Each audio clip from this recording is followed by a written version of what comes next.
Welcome to Listen NC. We are the community radio talk show that provides tools, resources, and information you need to be informed about issues impacting you and your family. I'm your host, Mr. Terry David. I'm the president of the North Carolina Community Action Association. I'm also the executive director for Chapel Hill Training Outreach Project we held out of the city of Chapel Hill, North Carolina. And I'm so glad to be here with you today.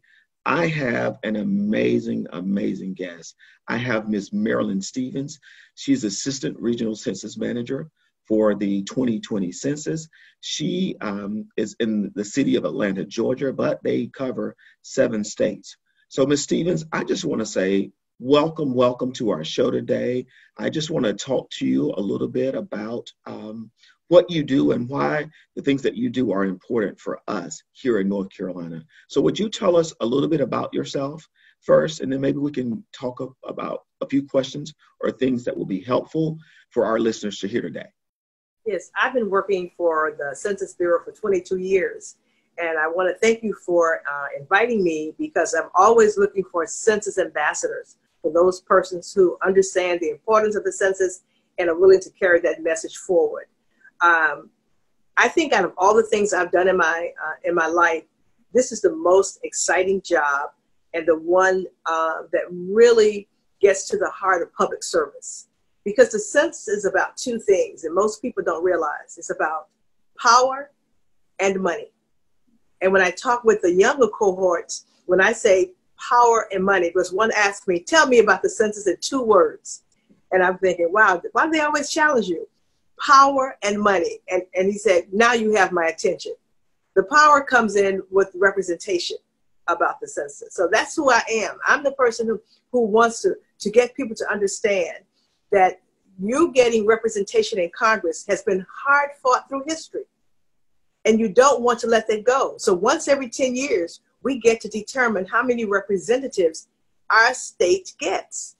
And that means that shows the biggest part of that state's voice. How big is the voice in the state? Who is championing resources for our state? So the more voices you have, the wider that pipeline of those resources that you're going to depend on for the next 10 years. That once a decade reset. And I tell people that the messenger, I'm not important, but the message is. Absolutely. I think you are saying some really key things that our audience needs to hear. You know, as an advocate for the Community Action Association and for the Head Start Association here in North Carolina, access, power, resources are really key. A big part of our population and those that we serve fall below the federal poverty guidelines. And these are people who need access to services. And we literally try to give them a leg up or head start, or really be involved to deliver services and programs that we can make a difference. So I really appreciate what you shared. And I just wanted to maybe go over a few questions if you have time. I want this to be just a comfortable conversation. Is that okay? Absolutely. Awesome. So you talked a little bit about the census, and your job, but tell us exactly what is the 2020 census? And why do we do it? Like, why do we engage in this every 10 years? Why do we do this reset? Would you, you kind of covered it a little bit, but would you share a little more? Right. This is a constitutional mandate. The Constitution outlines that once every 10 years, we count the entire population. And the primary reason is for apportionment, to determine how Congress is going to be apportioned. And we count everyone without distinction. The census is the largest civilian mobilization that our nation has. And what's really key about it is that everyone counts in a census without distinction. See, in a census, it doesn't matter what your age is, your race, your ethnicity, your culture. It doesn't matter about your status as a citizen. It doesn't matter if you're here documented or undocumented. With the census, we count everyone that was breathing on U.S. soil on April the 1st. That's good. And I'm glad you talked a little bit about folks who are undocumented. There was some big talk, here about people who are not maybe legally authorized to be in the United States, and questions around immigration status. Would you talk a little bit about that and how, because I feel that many folks were afraid maybe to be counted, or what that would look like if someone came knocking on their door or trying to inquire of the number of folks who were in a household. Right. One of the things is that since the 1960 census, we went to self-response. Prior to that, the primary way a census was conducted is that someone came, sat on the front porch with your family or in the living room, and collected data on everyone in the household. Historically, minority groups have had a very strong mistrust of government. And rightfully so. And so anytime the government would come around, they would have the children to hide, be quiet, don't say anything. They only gave limited information out over time. But the census is the only thing that we do in the United States that includes everyone. And people hear a lot. That's the number one thing we have to fight in every census. And this one is no different. Although this census, we have different ways of self-responding. In previous cycles, the mailing out the questionnaire to you mailing it back to us was the primary way that we would conduct the census. And then after a period of time, we would take a look at all the addresses that did not respond, and then we would have to go knock on that door. We would rather not have to knock on the door. We would rather everyone self-respond. This census, we have three options of online response at my2020census.gov or by phone at 1-844-330-2020 or by mail with a paper questionnaire. But it's your choice in how you want to self-respond to avoid the knock, as some people say.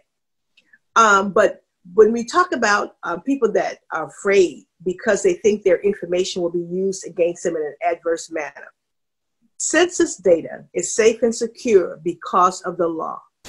There are two laws that govern census data.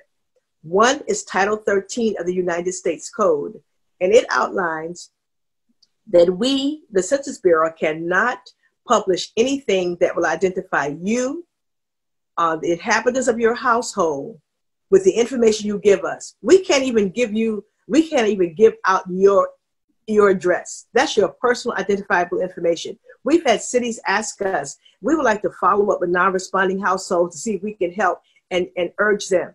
By law, we cannot do that. So we tell them, no, we cannot give you the addresses of non-responding households.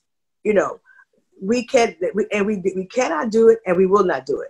We can only publish information in statistical form that says the number of people that live in the state of North Carolina, what the age breakdown of the folk, what the racial breakdown is, but nothing that will say Marilyn Stevens lives in Charlotte on this block at this address. Nothing will do that. Then the law further states that no entity or agency can get census information. Not the FBI, not the CIA, not the IRS, not the police, no law enforcement, not the president, cannot be subpoenaed by the courts, cannot be gotten by me. All census employees have what's called, under that law, lifetime sworn status. So even when I retire from the Census Bureau, I still cannot reveal anything that will identify an individual. There is a penalty of 5 years imprisonment and or a $250,000 fine per infraction. Well, I really appreciate you for sharing that. And I think that is really key so that we drive up folks who respond without, them thinking that something could happen as a result of their participation. So I really appreciate that. Right. And then there's another law also, Title 44, that says census data is sealed for 72 years. So the last census that we revealed that would show who said what and who was where was the 1940 census. We released that in 2012, and the 1950 census will be released in 2022. Okay. Oh, that's awesome. That's good to know. Well, there's something else you alluded to about maybe response rate. I was reading recently that North Carolina is not doing as well Would you talk a little bit about that? I want to say the response Right. rate was around 58% average Right. for our state. Would you talk about Absolutely. that? Absolutely. You have some counties and some cities that are above that, but for the most part, when people say, where should our response rate be today? I would say the question is, what is the national response rate? So the national response rate is at 62%. So you always want to gauge where you are. What is the national average? Where are we? How close are we? Are we above the national average? Are we below the national average? So North Carolina is only a couple of points below the national average. I feel that North Carolina response rate really increased because it is a high response state in previous cycles. So I don't doubt that, but we want people to do it now. We understand people have multiple priorities. So census is not necessarily top of mind, but it should be top of mind. Absolutely. Absolutely. Because all the other things that are important to us will be dependent on these numbers. I totally agree. What are some things, I think the radio show today is one thing we can do, but what are some things that we can do in North Carolina to drive that up? How can we, I wouldn't just want to meet the national average. I'd like to exceed it. So what are some things we can do here in North Carolina to do more about informing people, getting people more engaged? I'd like to hear, some of your thoughts on that. What I would like is for everyone to decide to be a census ambassador. And that's what I tell my family and my friends. I say, I want all of you to be census ambassadors. Okay. So first of all, you could not be a member of my family or my friend and not complete the census by now. Trust me. I love it. So once you complete the census, then you make a list of 10 of your family members, friends, associates, and contact 10 people, your circle of 10. And let's say 4 of them say, we've already completed, but 6 haven't. So you need to add 4 more to the list and contact them and say, I need you to complete the census today.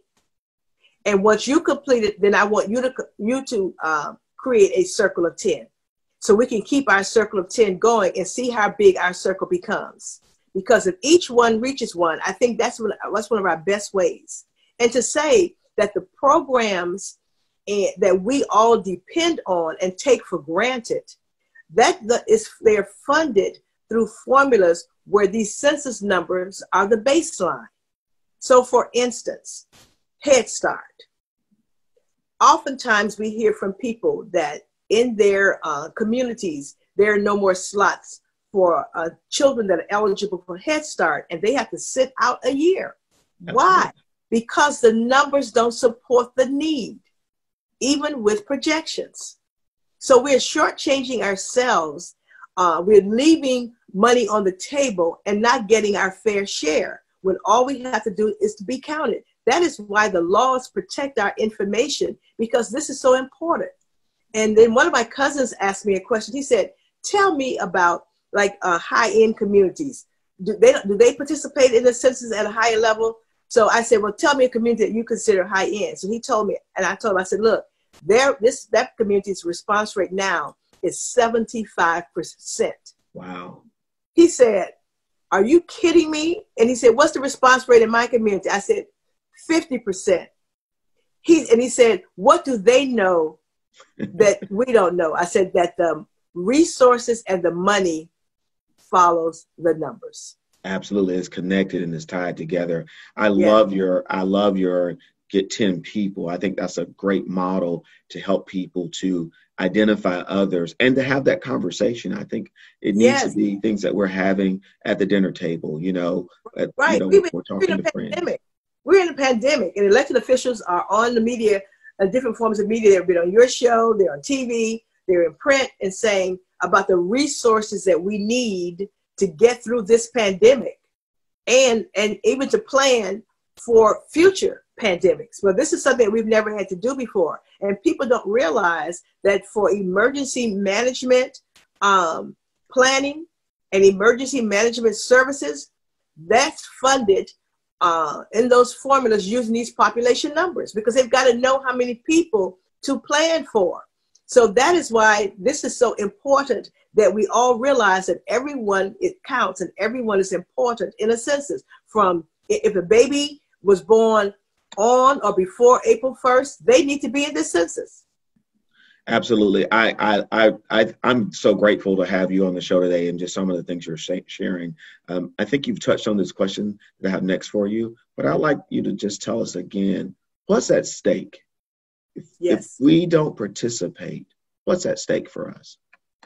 What's at stake is that over the next decade, our communities will be searching for resources.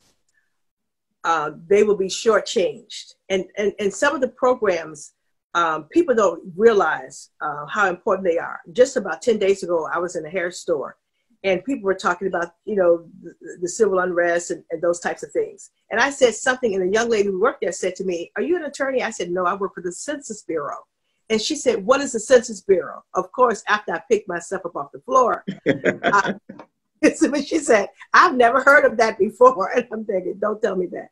And I explained to her in 3 minutes the importance of the census and how it impacts all of us. And some of the programs that are dependent on these population numbers are like SNAP and WIC and Section 8 and free and reduced breakfast and lunch programs for school children, and healthcare, community healthcare centers and other healthcare services, and even services for seniors such as Meals on Wheels.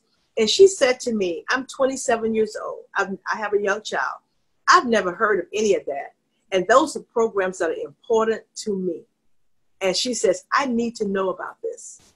And it really broke my heart.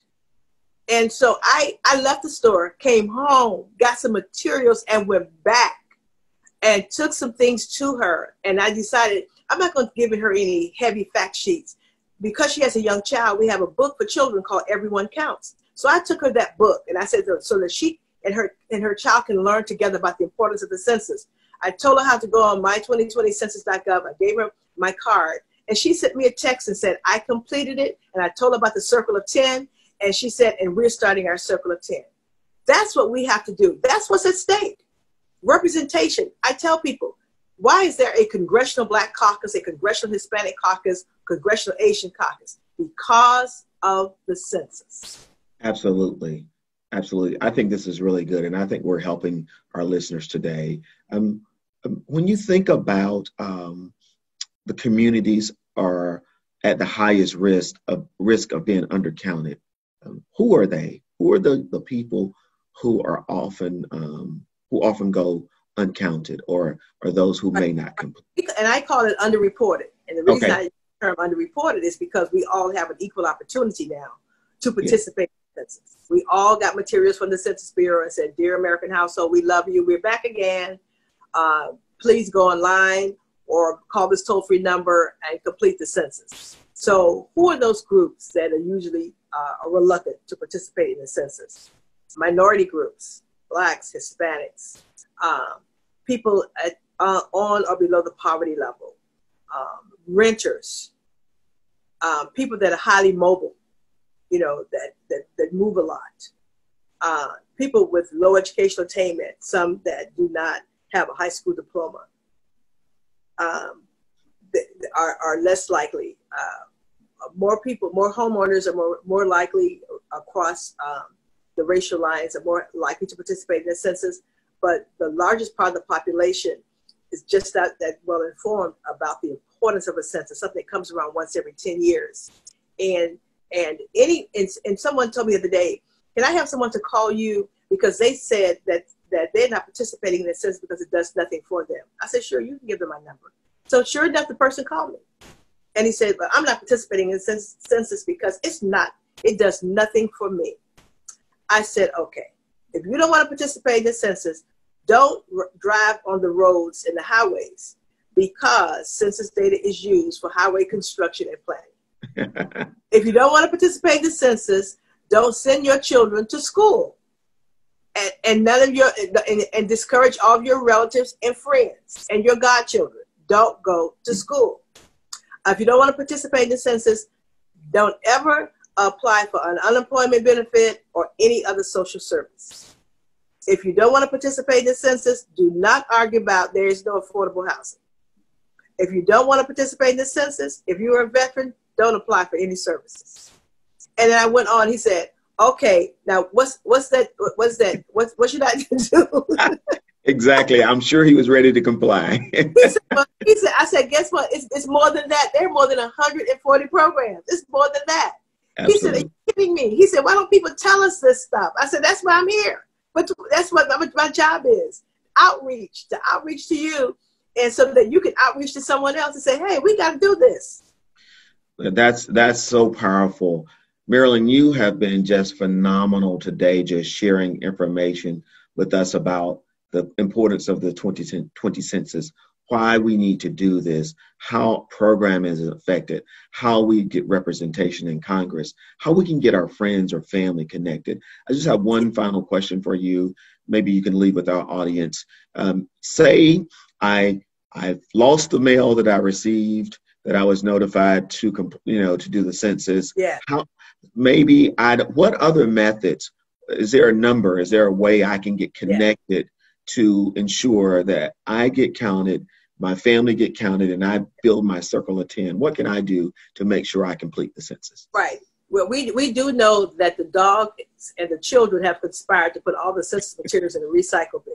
Right. So understand that. But you can go to my2020census.gov and you'll see where the blue button is. It says Start Questionnaire. And then, of course, you put your name. It's going to ask you for a 12-digit code. Of course, you don't have that. But underneath those boxes, it'll say, if you don't have your code, click here. And all you have to do is key in your address and do the questionnaire. One person had a family of 11. They completed the census in less than 10 minutes online. That's awesome. If you can get Facebook on your phone, you can do the census on your phone. Absolutely. Ms. Stevens, you have just been phenomenal. Listeners, she said go to mycensus.gov. Please. I'm sorry. I apologize. My2020census.gov. Did I say that right? Yes. My2020census.gov. We've been talking with Ms. Marilyn Stevens, who is employed with the 2020 census. She's been there for now over 22 years, and she has just been a jewel for us today, giving us great information. I encourage our listeners to go, please complete the 2020 census and take her advice. Get your circle of 10. Tell other people about it. We want to be counted. We want to be represented, and we want to have the funds for programming that we need in our communities. Thank you. Thank you for inviting me.